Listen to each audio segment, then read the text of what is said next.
Coba bayangin deh, di tengah-tengah deru mesin raksasa dan kabel tabel listrik bertegangan tinggi, ada satu hal yang harganya nggak bisa ditawar, keselamatan. Hari ini, kita akan bongkar tuntas kerangka kerja yang dirancang untuk memastikan semua orang di lingkungan penuh risiko ini bisa tetap aman. Ini bukan cuma sekedar daftar aturan ya, ini adalah fondasi. Nah, ini dia pertanyaan intinya. Di tempat kerja yang sama sekali nggak kenal ampun, di mana satu kesalahan kecil aja bisa berakibat fatal, gimana sih caranya kita bisa ngebangun sistem yang memastikan semua orang pulang ke rumah dengan selamat? Yuk kita cari tahu bareng-bareng. Untuk ngejawab itu, kita akan telusuri 5 pilar utamanya. Kita mulai dari akarnya, yaitu dasar hukumnya, terus kita turun ke aturan praktis di lapangan, kita juga bakal lihat gimana tanggung jawab ini dibagi-bagi, alat apa aja yang jadi baju zirah kita, dan gimana semua ini ngebentuk satu tujuan akhir, budaya aman yang benar-benar nempel di diri kita semua. Oke, kita mulai dari pilar yang pertama. Penting banget nih untuk kita pahami, kalau semua aturan keselamatan ini tuh nggak dibuat asal-asalan loh, semuanya dibangun di atas pondasi hukum yang kuat dan jelas. Kalau kita lihat perjalanannya di sini, kerangka keselamatan PLN itu nggak lahir dalam semalam. Prosesnya panjang.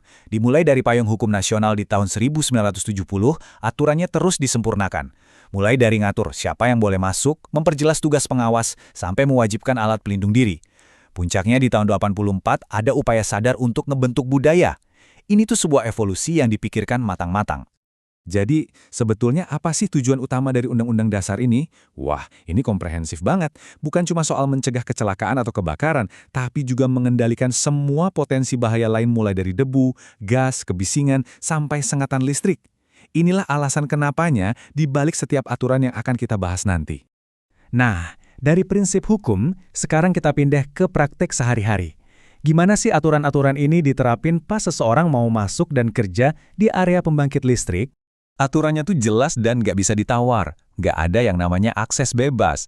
Mau Anda pegawai tapi lagi nggak bertugas, atau bahkan tamu penting sekalipun, semuanya wajib lewat prosedur izin dan harus didampingi. Gerbang ini tuh ibarat lapisan pertahanan pertama kita. Dan ini poin krusial dari pengumuman tahun 1975. Aturannya kedengaran sederhana, tapi penting banget. Jangan bawa potensi bahaya dari luar ke dalam. Ini langkah pencegahan yang paling dasar buat menghindarin insiden yang nggak perlu. Oke, sekarang kita masuk ke bagian yang nunjukin kalau keselamatan itu bukan cuma soal daftar aturan yang harus diikutin, tapi sebuah tugas yang harus kita pikul bersama-sama setiap orang yang ada di lokasi. Peran seorang pengawas atau supervisor di sini sentral banget. Mereka itu bukan cuma mandor, tapi mereka adalah garda terdepan keselamatan. Mulai dari ngasih instruksi yang jelas, ngecek semua peralatan, sampai ngawasin langsung di lapangan, tugas mereka adalah secara aktif memastikan lingkungan kerja tetap aman. Di sisi lain, setiap pekerja juga punya tanggung jawab pribadi. Gampangnya ada dua, pakai alat yang benar dan rawat alat itu baik-baik. Ya kan? Keselamatan itu emang dimulai dari kesadaran dan tindakan kita masing-masing. Kutipan dari Surat Edaran Internal tahun 78 ini, jujur aja, benar-benar menohok. Ini adalah sebuah pengakuan bahwa lebih dari separuh insiden itu terjadi bukan karena mesinnya rusak, tapi karena kelalaian kita sebagai manusia. Ini alasan kenapa kewaspadaan pribadi itu jadi kunci utamanya. Dan kalau nggak patuh, ya ada konsekuensinya. Surat Edaran tahun 82 negasin banget. Sanksinya bukan cuma administratif, tapi bisa langsung motong tunjangan kalau sampai terjadi kecelakaan akibat kelalaian kita sendiri. Pesannya jelas banget. Keselamatan itu bukan pilihan, tapi syarat mutlak. Sekarang kita beralih ke senjatanya, yaitu alat pelindung diri atau APD. Ini adalah benteng pertahanan terakhir bagi setiap pekerja di lapangan. Kita mulai dari yang paling atas. Helm ini bukan sekedar topi keras biasa ya. Ini pelindung aset kita yang paling penting, yaitu kepala, dari benturan, benda jatuh, bahkan resiko listrik sekalipun. Lanjut, mata dan wajah.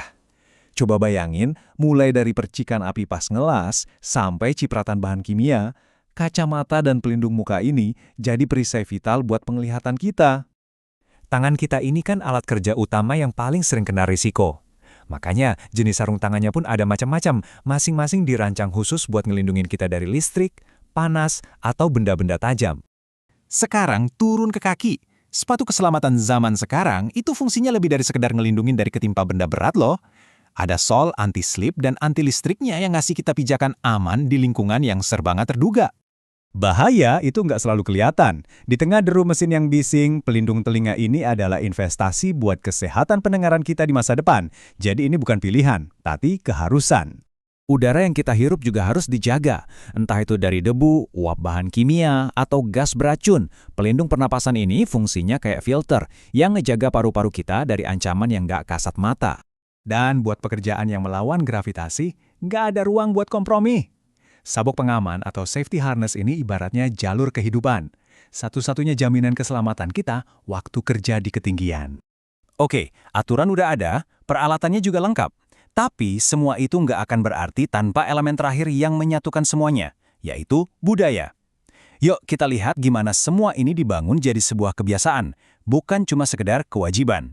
Instruksi direksi tahun 84 ini keren banget ngejelasin pilar-pilarnya. Budaya aman itu butuh komitmen dari atas ke bawah, butuh organisasi yang jelas, komunikasi yang terus-menerus lewat buku panduan dan poster, dan tentunya ketersediaan peralatan yang pas. Ini adalah sebuah kerja gotong royong. Jadi, kita udah lihat kerangka lengkapnya.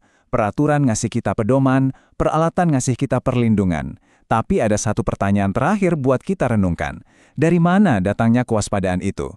Karena pada akhirnya, budaya keselamatan sekuat apapun selalu berawal dan berakhir di dalam diri kita masing-masing.